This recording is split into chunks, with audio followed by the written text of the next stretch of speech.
আসসালামু আলাইকুম friends, welcome back to my channel. কেমন আছেন আপনারা সবাই? আজকে আমি রান্না করে দেখাবো গরুর মাংস। গরুর মাংস রান্না করার জন্য এখানে আমি 800 গ্রাম গরুর মাংস নিয়েছি। এতে দিয়ে দিচ্ছি 1.5 চা চামচ মরিচের গুঁড়া, 1 চা চামচ হলুদের গুঁড়া, 1 চা চামচ জিরা গুঁড়া, 1 চা চামচ ধনিয়া গুঁড়া, আর 1 চা চামচ জয়ফল জয়ত্রী মিশানো গরম মশলা গুঁড়া, আর স্বাদ মতো লবণ, সরষের তেল দিয়ে আর 1 চা চামচ চিনি দিয়ে আমি মাখিয়ে রেখে দিব 30 মিনিটের জন্য।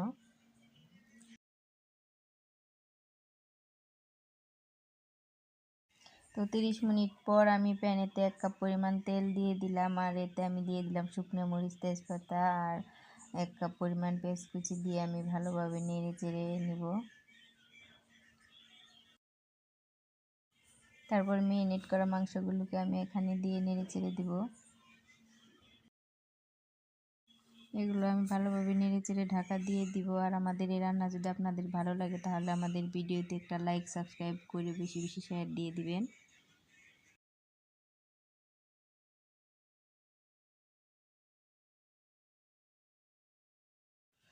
ঢাকনাটা খুলে আমি এখানে হাফ চা চামচ সরিষা বাটা দিয়ে দিচ্ছি। এটা দিলে ভালো জাস লাগে খেতে। এখানে আমি 2টো আলু কেটে দিলাম, তারপরে ভালোভাবে মিশিয়ে দিয়ে ঢাকনা দিয়ে ঢেকে রান্না করে নিব।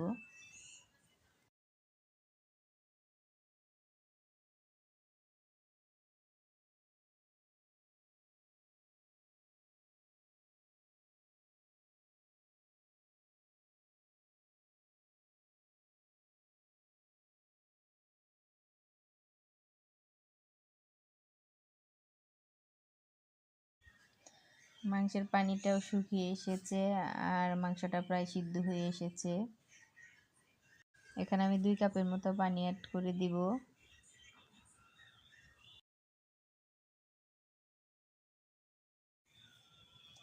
এখন আমি ভালোভাবে নেড়ে চেড়ে দিয়ে সম্পূর্ণ রান্না হওয়ার জন্য অপেক্ষা করব।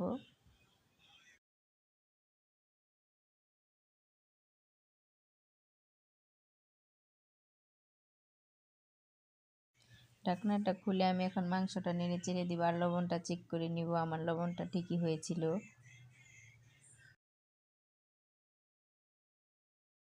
আমাদের তরকারিটা প্রায় হয়ে এসেছে, আমি এখন নামিয়ে পরিবেশন করে দেখাবো।